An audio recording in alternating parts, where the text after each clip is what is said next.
when you are considering getting funding or getting invested, and you need to understand what kind of funding is it? Is it funding for a stake in your business? Do they want 20%? Yeah.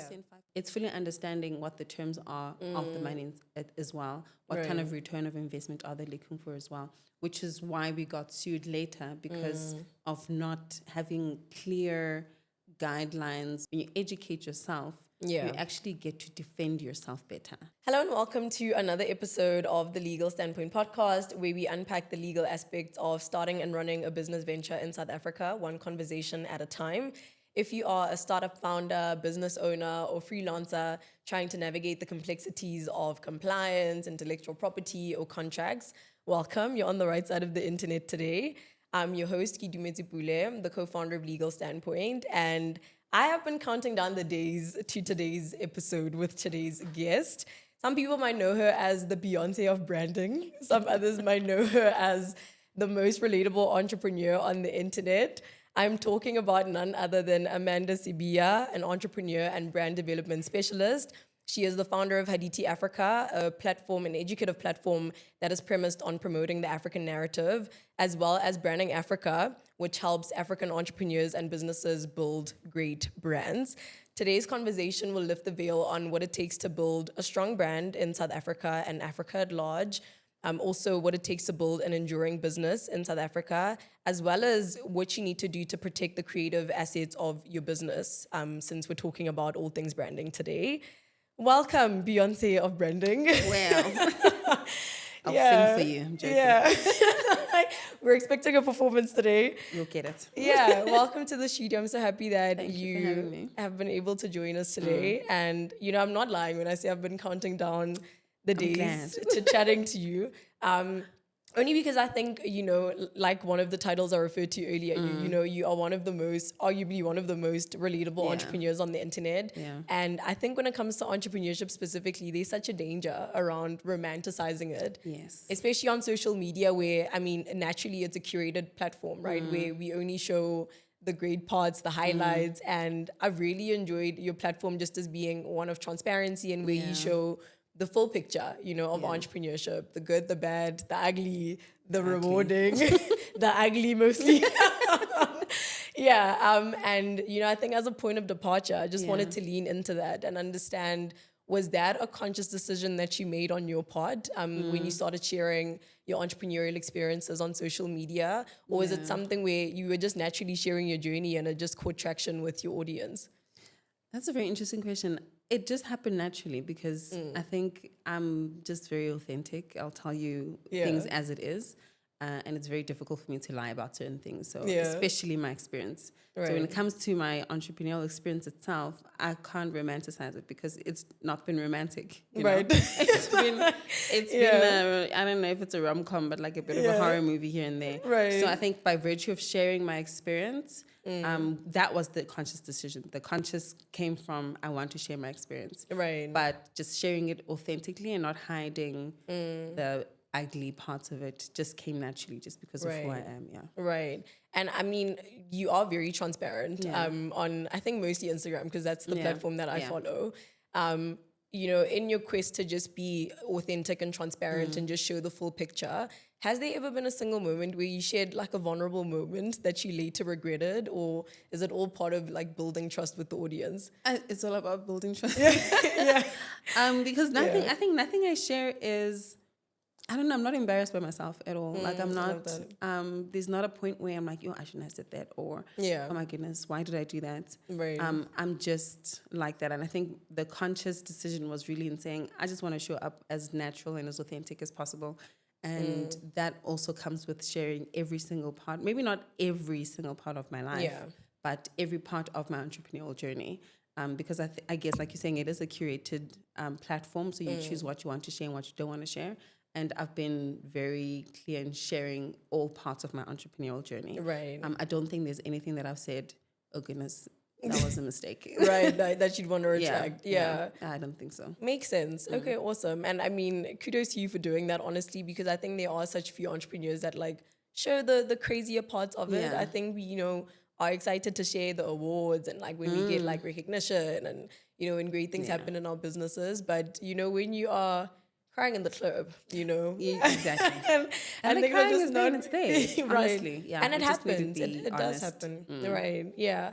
And then I think, like, to wrap that part up, I also am just curious about if there's been a moment from things that you've shared that might, you know, seem like a win, or it seemed like a win on the outside when people were looking at it, but internally it felt like a struggle of your journey. Sure.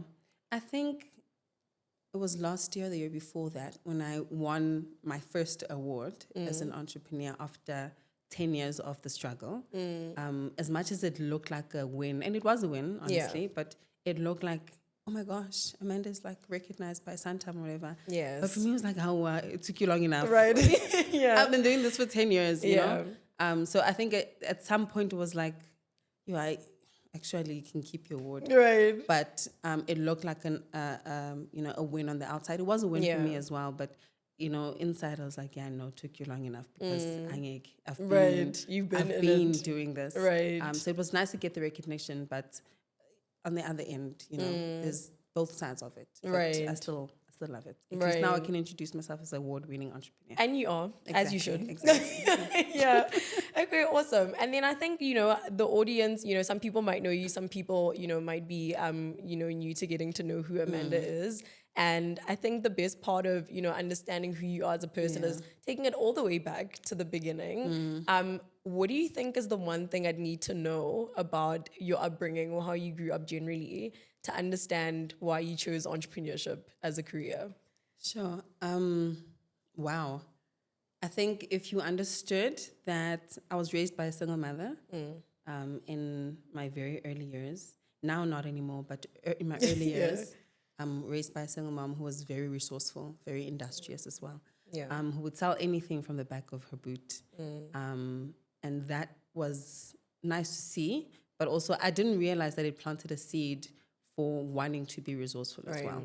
So seeing her do that, or seeing her doing everything that is necessary, selling whatever that was necessary to be where I am today, was an inspiration, but also it planted a seed for my entrepreneurial journey as well.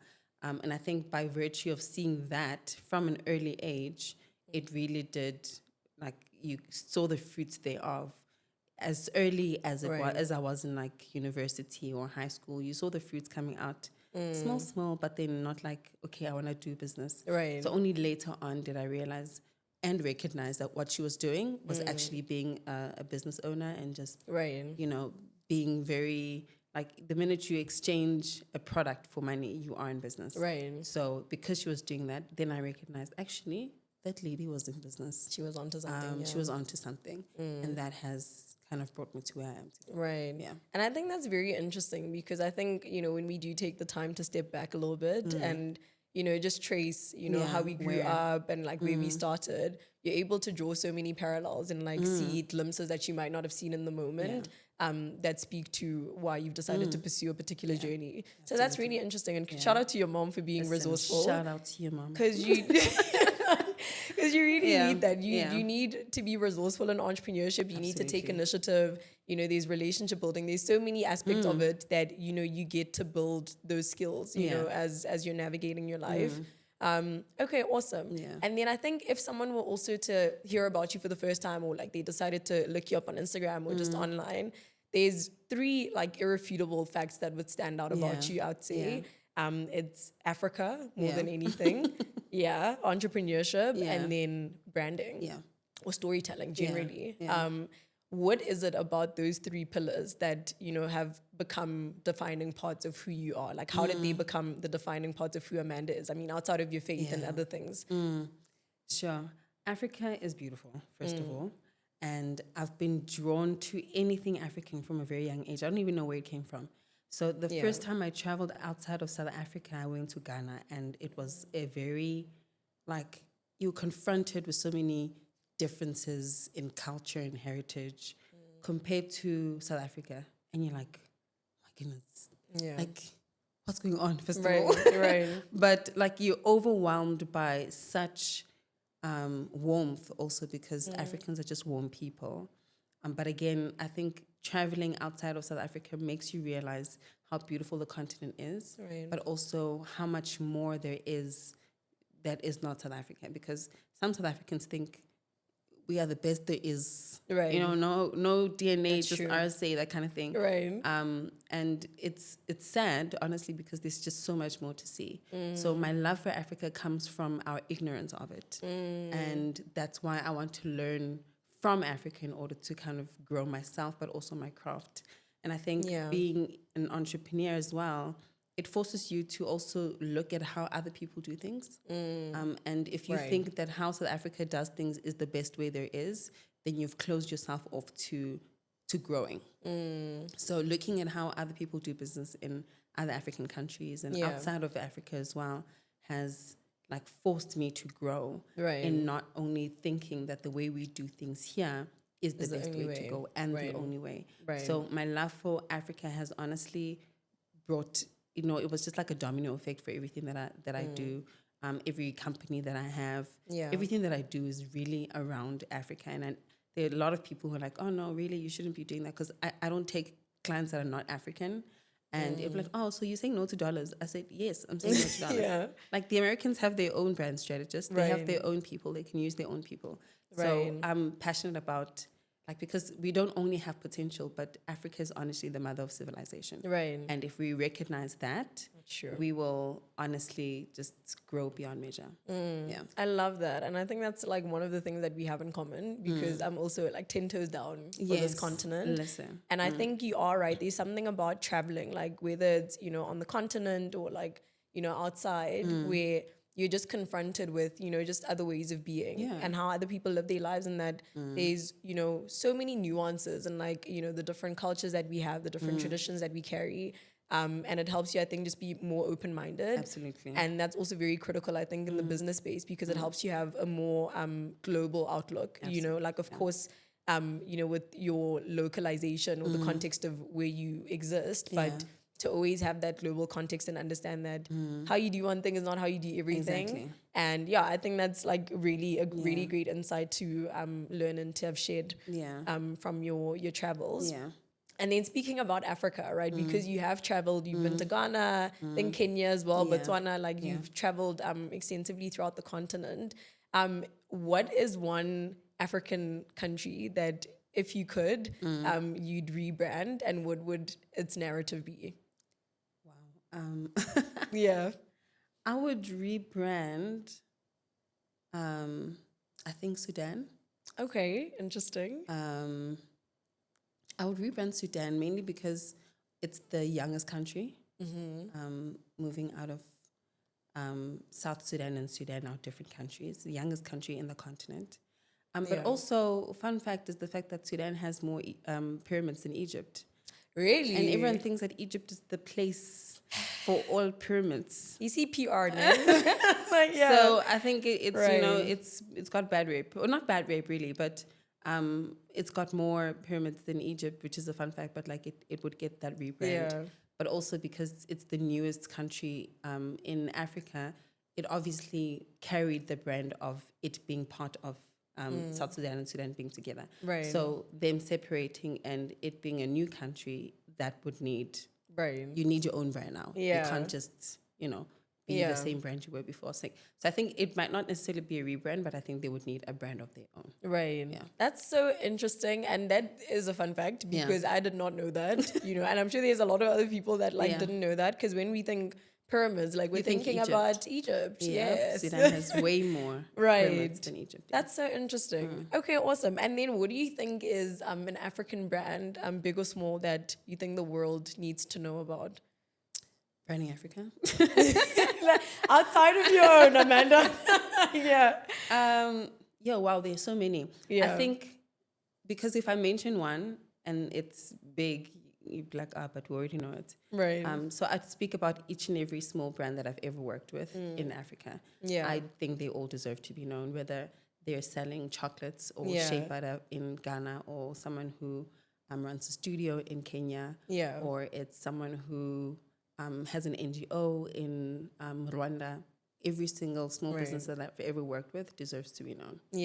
Okay, I think that's a nice answer. Keeping it very everyone deserves a star. Okay, Okay, awesome. I like that. Okay, then I think let's switch gears then and really try to understand your entrepreneurial journey. You mentioned earlier that you've been in the space for well over a decade now. So it's been a minute, okay? It's been a long minute. It's been a hot minute.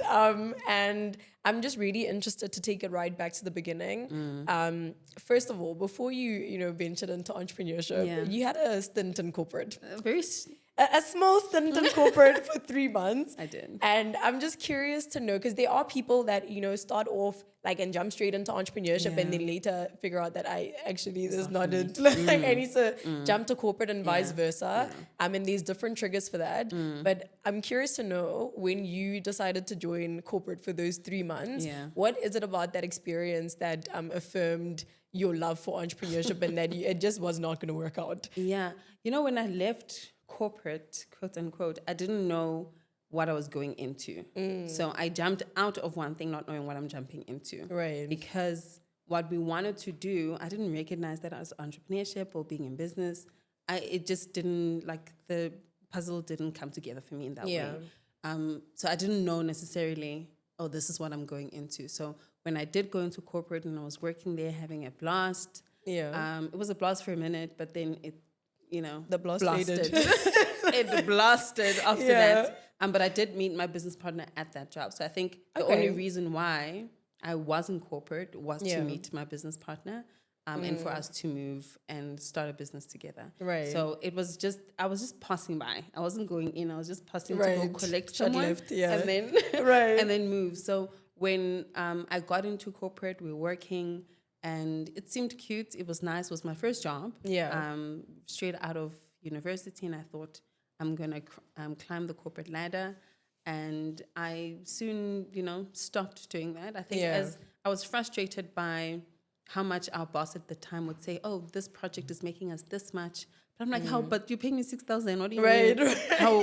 So I think I wanted a bigger piece of the pie, firstly. But also, I just knew there was more. It just felt like there was more. And also, I thought, I've got a good skill here. I'm good at my job. Why am I doing it under someone else? So it could have been like a millennial frustration in that case. But also, I just felt like there was more. So me and my business partner started our business while we were in corporate. So lunch break, we're like, no, how about we do this and we do that? And we'd go, there was a Wakaberry just outside of the office block. Go there, eat frozen yogurt, and just literally speak about what we want to do. But the conversation was never, let's start a business. It was always, let's solve this problem. And I think that is something that all entrepreneurs should do. When you get into business, don't go into it like, let me be an entrepreneur, let me start a business. Because then you're just going at it for vibes. But what problem are you solving? So at the time, I think the one good thing we did was to say, let's solve this problem. And when we left in December or November of that, I think it was the 6th of November, something like that. Literally the next day, we okay, let's do this own thing. And we started working from there. I love that. Broke and all. We have to start somewhere, right? To start at zero. But I think those are really fascinating insights and very relevant for entrepreneurs, because you spoke about not really knowing what you were jumping into. So that speaks to the uncertainty of entrepreneurship, where you just never really know. You just never really know. How the month is going to go, or if plans are going to work out or not. There's, a lot of risk and uncertainty that you're constantly navigating. So I think that's really relevant for entrepreneurs, and that might happen at the onset, but it continues throughout your journey, that element of uncertainty. And would you say, looking back, because you said you kind of, started and you had started exploring what this idea could be, or what the business could be, even though your main focus was on solving the problem. For people who are finding themselves in positions where they may be in corporate and they're thinking of taking the plunge, practically, do you think there's a way of navigating that in a way that makes sense from a risk perspective? Do you already start investing and putting away some money for your business for a few months, or how do you think people should navigate that? I think anyone starting a business is very different depending on the stage of your life. Yeah. And the responsibilities you have. Yeah. When I was starting, I didn't have no kids, no husband, no dog, no bond. Right. I had none of that. So the responsibilities were minimal. So it was easier to take that plunge. Right. Easier to take the risk. But if you're at a place where you've been in corporate for a minute, you have taken on a cell phone debt, or you have an Edgar's account, and a dog at home, and a child, your risk is a bit bigger. Right. So it has to be more calculated in that way to know, okay, I need to spend, or these are my expenses on a monthly basis, and also accept the fact that you won't make money in the first couple of years. Yeah, that is true. Accept it right now. Accept it right now. Yeah. Because then you're able to plan properly. Like there's a verse in the Bible somewhere that says someone who's building a house would be a fool not to sit down and consider the costs. So consider your costs. Yeah. Which is something that I didn't do initially. I was young and I had no responsibilities. I said, my mom will give me money to go to work. And she did. Thank you, Mom. But for someone who is wanting to jump from corporate to business, consider your costs. Right. Because the risk might be a bit higher for you. Right. And it doesn't matter which business it is. You have to save to still live a life. Yeah. Honestly, have bread on the table. Right. But also be able to have money to start your business at the end of the day as well. And I think that's like a sobering takeaway as well. Because I jumped into full-time entrepreneurship straight from university, right? Goodness, because clearly I was going to make a killing in the first year. Clearly you're going to be a millionaire. Yeah. Clearly we were about to take over the world, So I was like, I'm doing this. I love the passion. No, seriously. And I think, there was a sense of naivety, which I think all entrepreneurs kind of have at the onset of the journey where which is good. Everything is just going to work out, And I think it's a really important conversation just around like, making a calculated risk, because they are, as you've like correctly stated, like people have different situations, and if your tolerance of risk or even just like the responsibilities that you have, if it's not that hectic, then maybe you can afford to make those bigger moves. But if it is a thing where you have a lot of responsibilities, then you have to like really approach it with a sober mindset. And I think we also maybe need to remove some judgment. That's easy to have when you're like, this person's not committing to their business full time. They must not be serious about it. Because that's like a conversation that like I hear all the time, that if you don't, commit 100%, like what does that mean? Like clearly, sometimes you just have to, because at some point I know a lot of people who are doing corporate and have a business. Right. I don't think they consider it a side hustle. It's just that I need to build this thing, make sure that it's sustainable and can sustain me in my life before I quit my job, which I think is wise. 100%. Do that, definitely. Yeah. And I think, I'm just going to look at the camera saying this, like, that's really like such an important takeaway.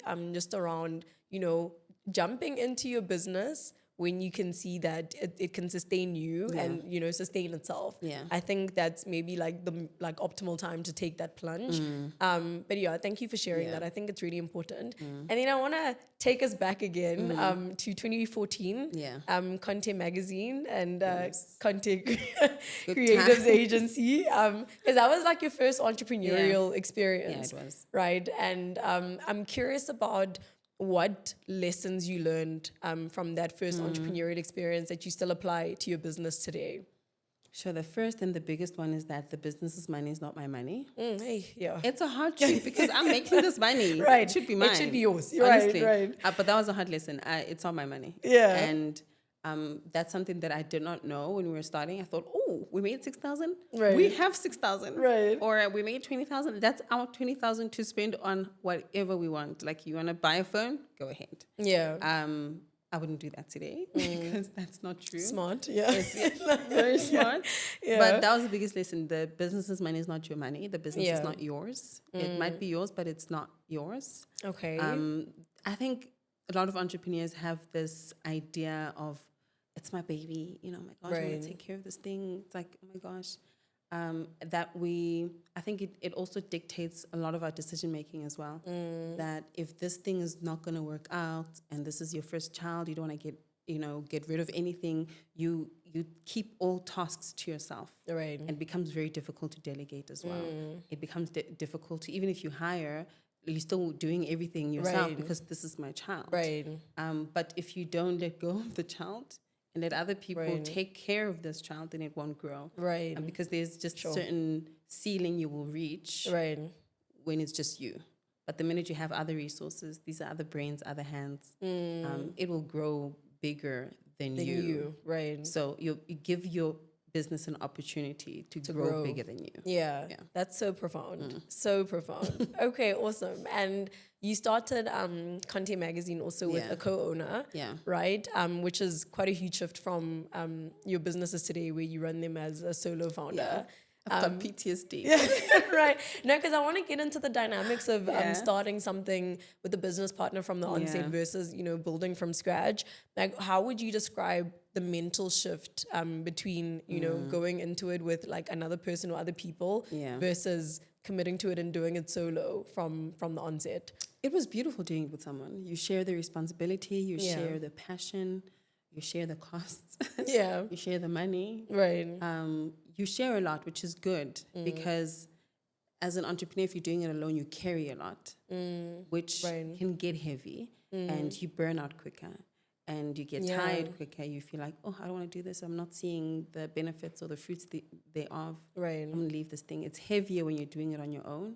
Right. It's a bit less, heavier if you're doing it with someone. So at the time, because it was my first experience, at least now I have got something to compare it to, but it was beautiful. When there's a win, you're winning with someone. When there's a loss, you're crying together. It was the most beautiful experience of my life, to be honest. And I'm glad that I went into it with a business partner as well. It was obviously sad when it ended, but when it started, it was the most, honestly, beautiful experience that I know. Especially when you are starting a business. I think it becomes difficult when all the resources you're using for the business are yours. But if you've got someone else who's bringing in their own resources, it becomes a bit easier to share the burden as well.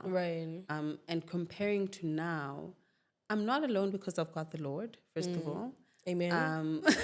So I think when I split with my business partner in 2018, I said, okay, Lord, what are we going to do here? Because my friend, it's over now. But I think it was more it made me more conscious of making decisions with God and not making decisions alone. And I think it was necessary for my business partnership to end because I relied on it as opposed to relying on God as well. So it was really a shift. I think it was more of a spiritual shift than it was a mental shift.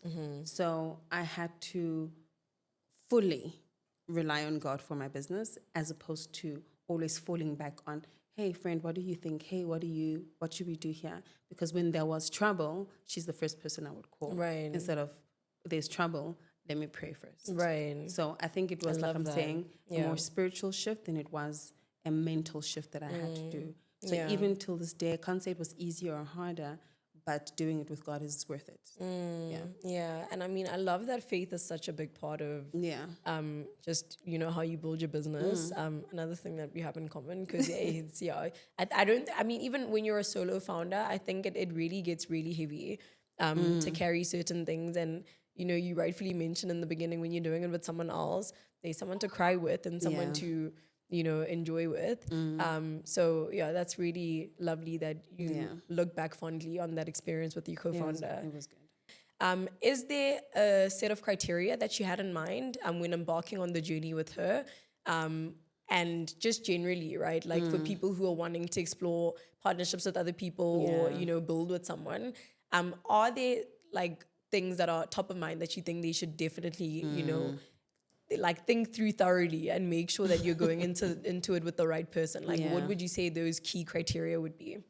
Sure. I think as much as it was a great experience, I've learned a lot from that partnership that I would obviously take lessons if I were to ever get into another business partnership. That I would fully consider. The first one is in knowing who's bringing what into the business. I know your friends, I know you get along, you want to be partners, whatever, but there has to be an agreement of who owns more than the other. Never go 50-50. At least 49-51. Okay. Because I think our 50-50 is the one thing that had caused kind of contention between us later on. When certain decisions need to be made, there's one person who should make a decision about something. But if you're saying, no, it's blue, I'm saying, no, it's pink, we're both right. There's no one who's going to say, no, it has to be blue because I've got 51%. And I think you have to also find someone who has a different skill than you, someone who is different, who thinks different to you. If you're the same person and you think the same and you agree all the time, it's redundant. It's redundant. One of you is useless. One of you must go because you're the same person. So find someone, if you are looking for a business partner or you have a business partner, you're just trying to see if this person is right or not. Make sure they bring in a different skill than you. Because if, let's say, you're both attorneys in the same field, you're both bringing the same thing to the table. Have someone who's better at numbers than you are. Have someone who's better at strategic thinking than you are, because then you're going to grow better because you're bringing different things to the company itself. And fight often. Okay. Yeah. She said WWE. Okay. I say. Get into the ring often. Fight often so you learn how to resolve conflict often. Because if you don't understand how you resolve conflict amongst each other, you'll always have conflict. And I think it's really much like any other relationship, honestly, because I was honestly married to her. We were married because when we were splitting, it was a proper divorce. Okay, what are you taking? I'll take the dog, you'll take the cat, you'll take the house. It was literally just like that. And just like any other relationship in that case, the business partnership is a relationship like that, because also it is contractual. And also agree, I'll bring this into the marriage. Have an ANC. No, okay, we're gonna do this with or without a crow. Like, what are we doing here? It really is agree on every single thing. Read the fine print, but also fight often. Like, I think if we fought more often, the biggest fight wouldn't have been the splitting. So if we fought more often and just didn't get on, like, we got along like a house on fire until that one fight was the biggest one and it split the business. So fight often, resolve conflict often. Sure. Okay, really powerful. So WWE. Okay. Yes, do that. Fight. And I think that's like such a valid point, right? Because you don't want to keep things in and like not talk about like the uncomfortable, things that you need to discuss.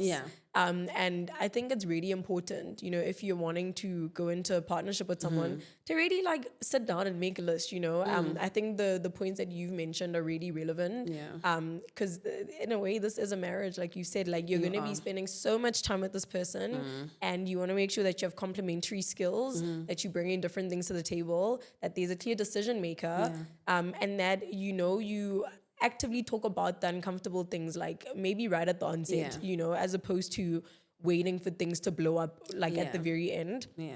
So really relevant. I hope like a lot of entrepreneurs will. I hope so. Because I think also excitement in the beginning, like when you're thinking there's this brilliant idea, like I like you, I think like we're gonna get on great. You're blinded by that excitement, and then you don't actually think about like the relevant and important aspect. Like this is a business that you're building. You have to consider all things. You have to consider everything. It's not just that you enjoy the person's company, which I think, by the way, is like super important. Like if you're gonna be spending time with this person, let's like each other at the very least, okay? And like let's like each other, but that's not enough. It's really not. It's not gonna make the money. It's really not. So thank you for sharing those insights. I think that they're gonna be really relevant for entrepreneurs. And you spoke about reading the fine print and having like agreements in place. Did you have a formal agreement in place with your co-owner? And looking back now, like, are there certain legal considerations that you might have overlooked at the time that in retrospect you would have put right at the onset? We overlooked everything. Oh, okay. The whole thing. Legal ones, no, that doesn't matter. We overlooked everything and it bit us in the buttocks. When we started, we didn't know. I think we didn't know that we had to have an agreement amongst each other. We're like, we're doing this, right? Yeah, let's do this. And when we registered at CIPC, we're like, you 50%, 50%, let's do this. We're going to get along. It's going to be great.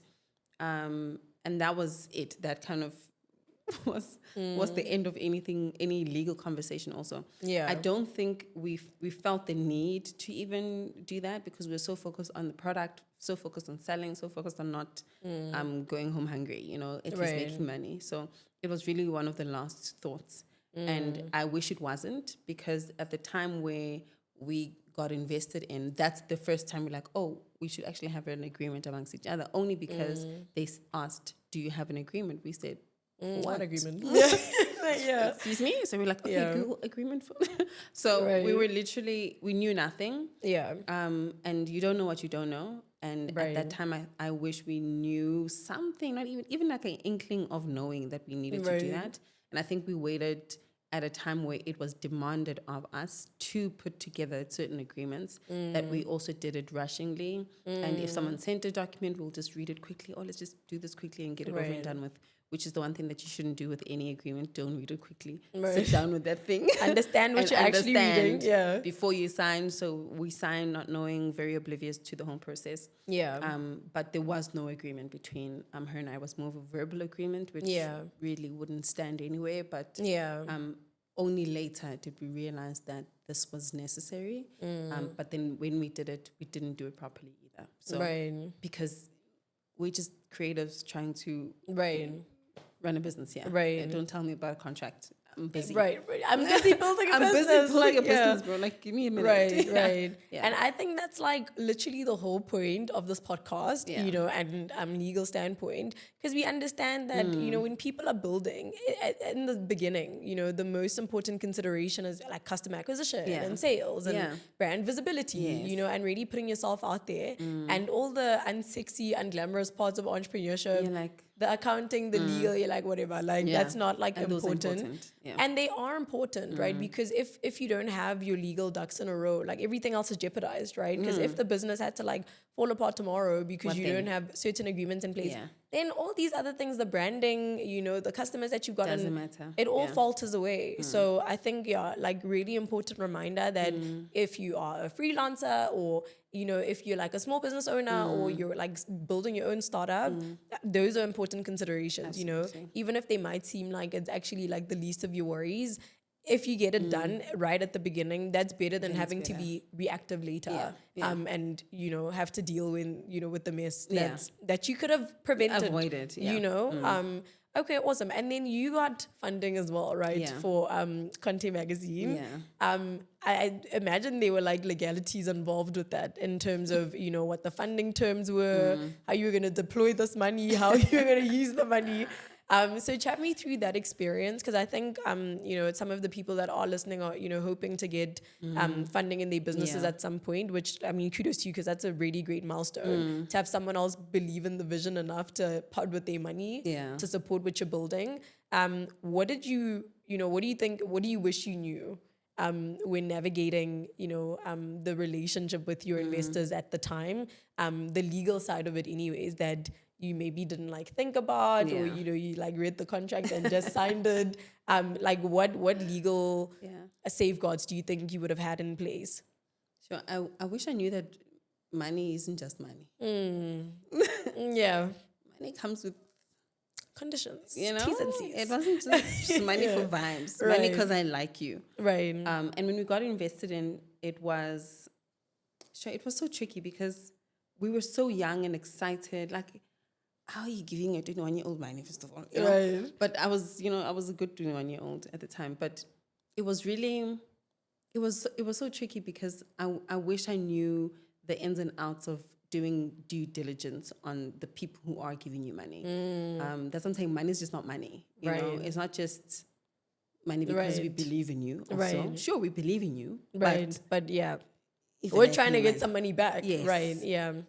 So there's a lot of terms and conditions in getting the money, and some of it was contractual.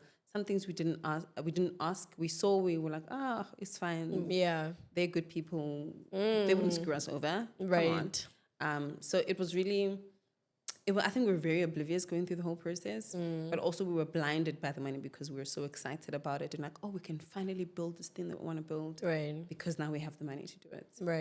So it didn't all come in all at once, because we would have definitely been on I blew it. But it came in tranches, like when there were certain milestones within the business, and we'll get the other one. That's how it came. So I think we got the money over a period of like 2 years or so, or a year and some change. And so when it came, I think the first tranche of money came in December. worst time to be getting money. Come on. I know. I blew it for real. Yeah. I mean, I think we spent it how we thought we had to. Yeah. We did what we thought was right at the time. And obviously now having more wisdom in money, especially, I would have spent it slightly differently. So when we did get the money, initially we put together a contract for them. And obviously we didn't know what we were doing because we didn't have a lawyer. We just found something on Google, sent it to them, and they're like, these are American terms. We said, oh, what do you mean? Right. So then they put together the contract, and I don't think we signed obliviously. We signed it, but we thought they had our good intentions, but also our best interest at heart, of which I think they did initially. Yeah. But eventually, I think there were just some terms that, weren't great for us. Yeah. But we didn't think about them when we were signing because we were so excited about the money. Right. So the payment terms, or that also when you are considering getting funding or getting invested, and you need to understand what kind of funding is it? Is it funding for a stake in your business? Do they want 20%, 5% in your business? Do they want equity?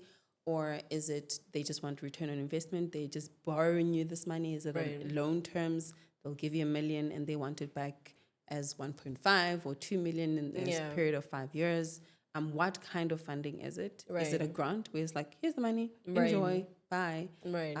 Do you have to report back on how you're using the money? So it's fully understanding what the terms are of the money as well. What kind of return of investment are they looking for as well? Which is why we got sued later, because of not having clear guidelines, but also a clear understanding of what this money was doing and what was going for. Yeah. And because we had two companies at the time, we had Conte Magazine and Conte Agency. Yeah. The money came into Conte Agency, but we used a lot of it for Conte Magazine. Right. So initially they thought, by buying into Conte Agency, we definitely already get a stake into Conte Magazine. We're like, no, these are two separate entities. Right. But that's information they only learned after. They're like, you've just been victim. Why don't you tell us? So they're only learning after that the magazine isn't part and parcel of the agency. These are two separate entities. Right. And the money came into the agency.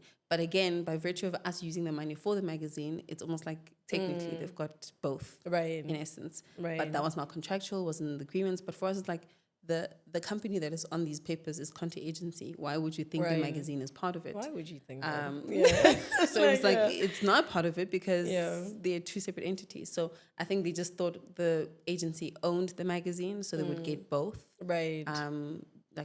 Two for the price of one. Right.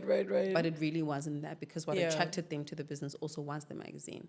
So there was a lot of misunderstanding that was not put into paper, that at the end of the day just caused a ruckus. It sounds so convoluted. It was a mess. Right. Yeah. It sounds like it. And I want us to unpack also like that experience of, litigation and like being sued and how you navigated that. But, I'll just take a step back before that and just make a comment on something you made. Make a comment on something you said about how we often think it's investors that have to do due diligence on the founders, right? And check that your numbers are in order and you have like all the documents. But you mentioned how it's really important to do due diligence on the investors as well, right? And I think at the crux of it, it's really just about understanding the agreements that you're signing. Like at the very end, that's I guess like the general principle of contracts anyways. Like just knowing what it is you're signing, right? Because there are so many like different like funding instruments, the grants, the loans, equity, there's like so many. And if you just, are just excited about the money part of it and you skip the reading, like that's really gonna come back to bite you. So thank you for making founders cognizant of that.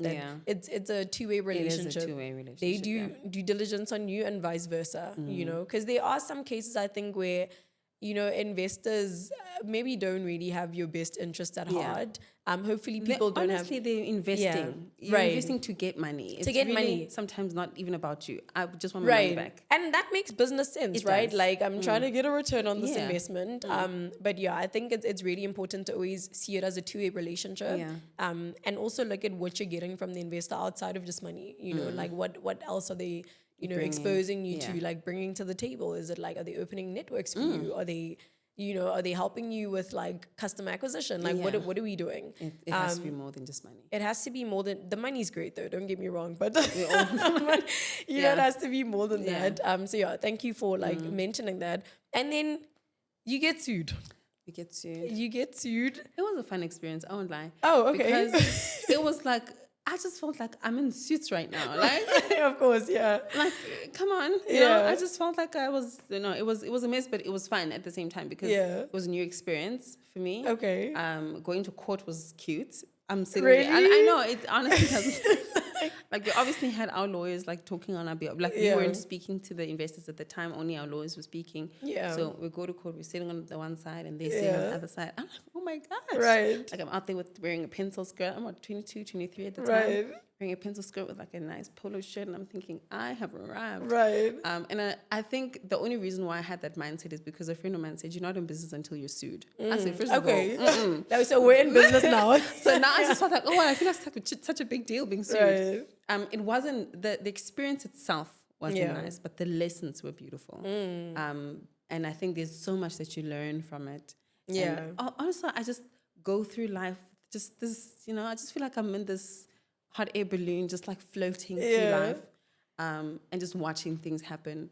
And I honestly do think that kind of God shields me through certain things, and that's how I just went through that experience. It wasn't cute. You're being sued, and I think the minute we got those summons, they came to in our office in Sandton, and there was just like this big pile of papers on the desk. I'm like, what is this? Right, who's gonna read this? Who's gonna read this? So right. I see my name there. I say, what?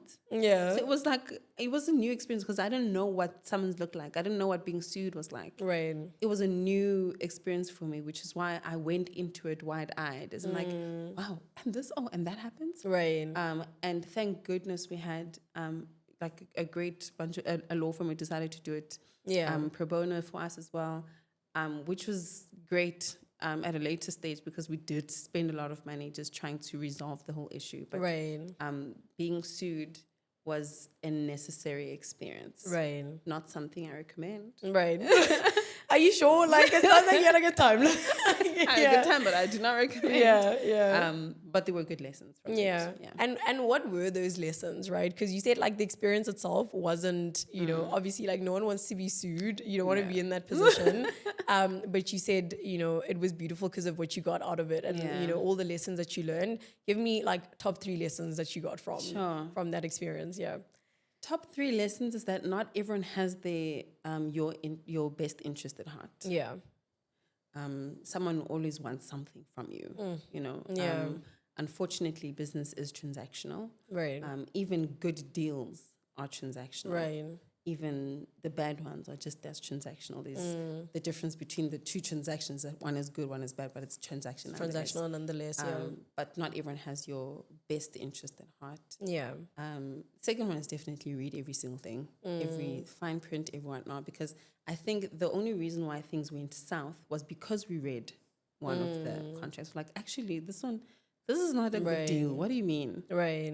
And that's where things went south. So because we were inquisitive and we read certain things, and when you educate yourself, you actually get to defend yourself better. Yeah. So the second lesson was just educate yourself so you can defend yourself better. But also, outside of not everyone having their, you know, best interest at heart, always have a lawyer friend. Okay. I don't care where you'll find them, but always have a lawyer friend. Yeah. Because at the time, the person who helped us, we were working from like a co-working space called Josie Hub. It's not there anymore, in Auckland Park. Yeah. And one of the people who were there were like it's just a company. 2 guys was just a lawyer and an attorney, and they were just friends of ours. You know, we didn't ever think we'll need them. Right. It's like, oh no, I have a lawyer friend. Right. Please read through this thing. Have a lawyer friend. My biggest lesson till this day. Have a lawyer friend. Have a lawyer friend. Or marry one. Because I'm telling you, you will need it.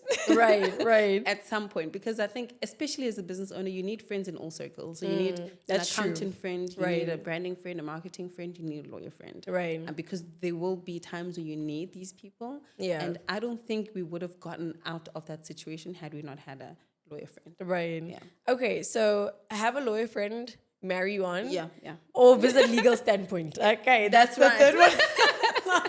like we can also help you out with that. Like, yeah, because I think again, like people don't think you'll ever find yourself in these, you know, positions that are like precarious and you're like getting sued and all of that. But it really does happen, and you'd rather be, you'd rather take a proactive stance, you know, and make sure that you have like all your ducks in a row, that you have like all the right contracts in place. And we like spoke to an IP lawyer in one of our previous episodes, and you know, she was just talking about how you really just want to protect stuff, you know, and you never know like what situations are gonna like, you know, come up in your business, in your life, and you don't want someone to pull the rug from underneath you. So yeah, like always stay ready so you don't have to get ready. Stay ready so you don't have to get ready. That's literally the whole point of law. Like okay, awesome. Thank you for that. And then I think now is the perfect time to shift gears into more branding focused conversations. And yeah, you are in the branding space. You've worked with a lot of different brands you know, through Branding Africa. I think there, you know, are a number of misconceptions, and you can speak to this, but I'd bet you, you know, if you had to like run a poll right now, let's say maybe 10 rands, because ranta irrelevant. I'd bet you 10 rands that, you know, if you asked someone what like a brand is or what comes to mind, they'd probably think about like the visual aspects, you know, the logo, the slogan, the fonts, the colors. What are some of the misconceptions that you think entrepreneurs have about what branding entails and why it's so critical for them to focus on? Yeah. I think that is the misconception, that branding is a logo. It's how my color is blue or whatever the case might be. But those are just like visual representatives of your brand, but they're not your brand. And more than anything, your brand is in, you know, just like, you know, they say beauty is in the eye of the beholder. The brand is in the eye of the person who's beholding your brand. Right. So it's a perception. It's the perception that you build. So the visual elements, the logos, the colors are just helping build that perception. So if ever I want the perception that you have of me is that I love black, that means I need to come wearing black. They're like, oh, actually, Amanda thinks she likes black. That becomes my brand. So, and I think the difference between how I like explaining the difference between marketing and branding, because people think it's one and the same thing, is that branding is like asking someone out, but branding is the reason they say yes. Okay. Or no. Yeah. So the reason you say yes is because maybe I smell nice, or I did my hair, or I put on makeup, or I didn't put on makeup. Yeah. It's the things that are perception, that I build a perception of myself in order for you to either say yes or no to me as a brand, in essence. Yeah. So it's definitely not your logo. It's just, your logo is just a visual, it's how you want people to identify your brand. Right. Just as, oh, there it is. But it's not, it's the feeling, it's what they say about you when you're not in the room.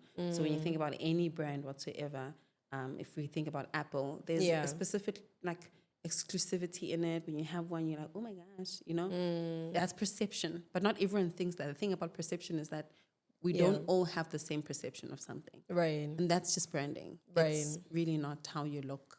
Right. It's really what I think about you as well. And I imagine like our brands evolve over time, right? Yeah. Like how you started doesn't necessarily, you know, how the brand will continue in your business journey.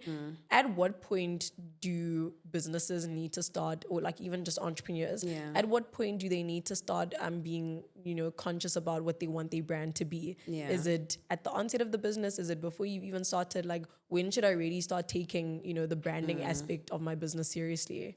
It's at the beginning. And I think you have to build your brand strategically from the beginning. And that's one thing I know a lot of entrepreneurs just put in the back of their minds. Like, as long as I have a logo, it's fine. Right.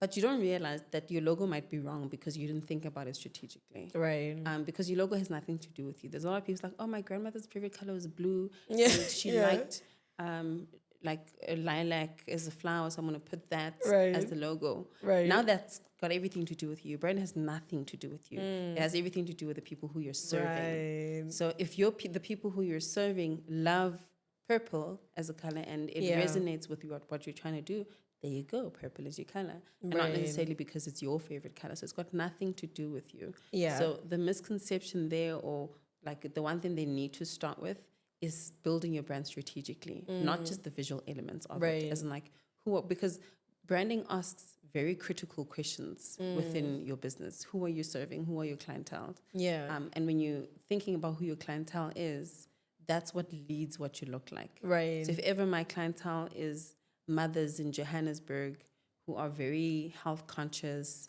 who drink filtered water and all of that, Yeah. they don't, they're at yoga at 9 o'clock in the morning, that kind of thing. Yeah. Those people like certain looking things. Right. And if you want to build a brand for those kind of people, you have to consider what they like and what they will pick up from a shelf. Right. And not necessarily just because this is your favorite color. So strategically, you have to think about everything from the onset. Right. And if you have a logo in the first week of your business, your logo is probably wrong. Yeah. Okay, that's really interesting. And I think like I can tie it to what you said earlier when you say when you were talking about how you started Conte magazine and you said you weren't necessarily like going into it with a specific idea. Yeah. You like the point of departure for you guys was what problem are we solving? Yeah.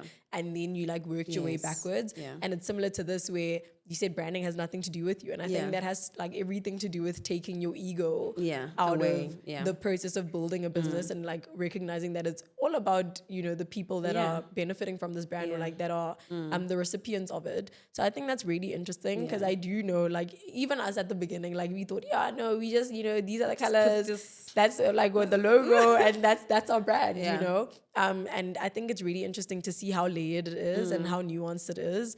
And when it comes to like distinguishing between your personal brand and your business's brand, how can you like use one as leverage for the other?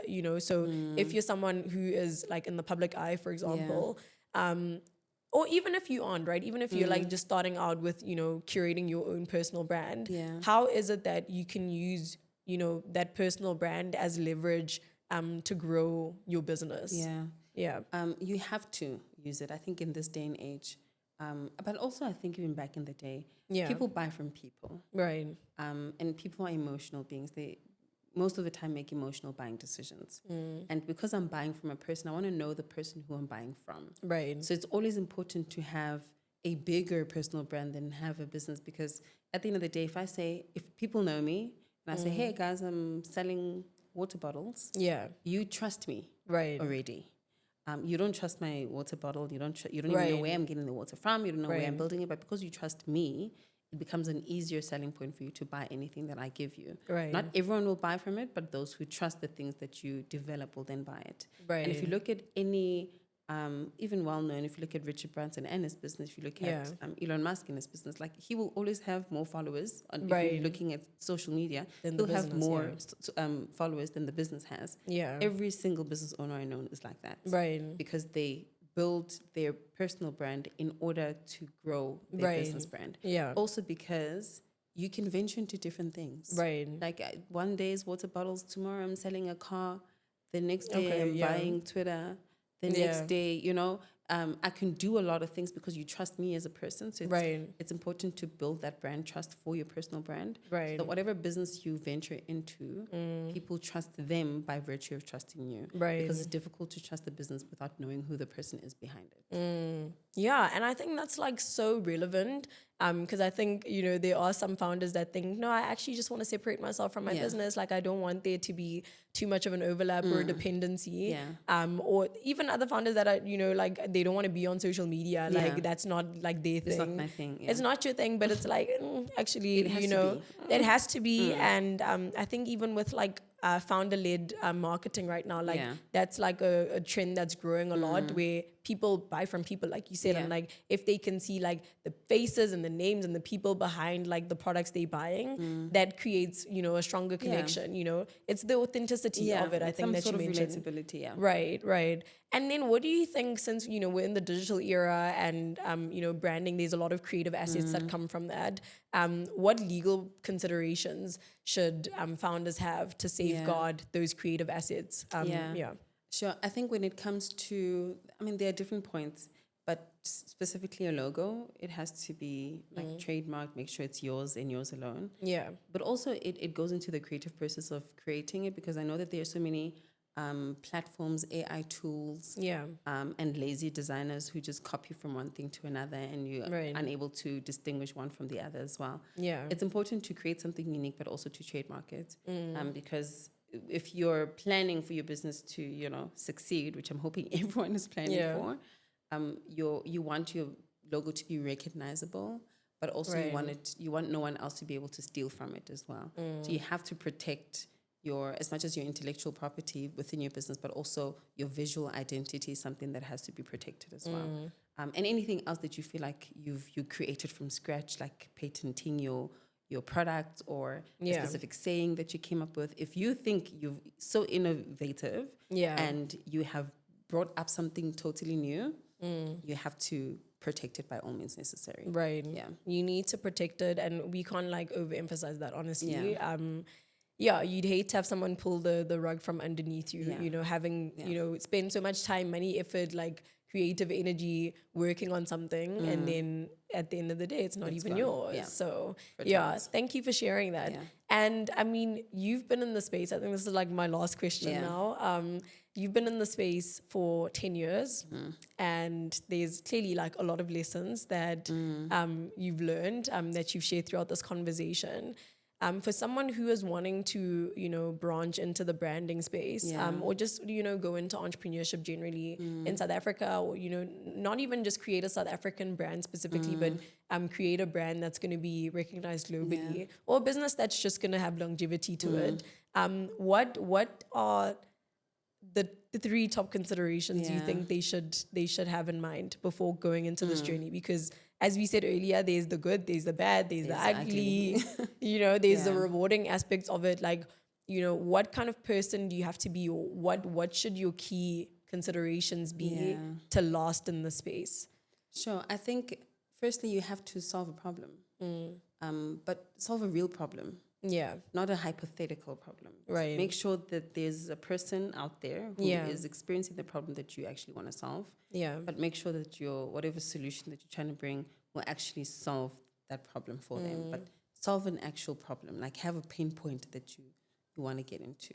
Yeah. And be very specific with the problem that you're solving. Yeah. So find a problem and solve it. Don't, I just want to be an entrepreneur, so it's cute, let me do it, but like solve a problem. Secondly, sure, don't do it alone.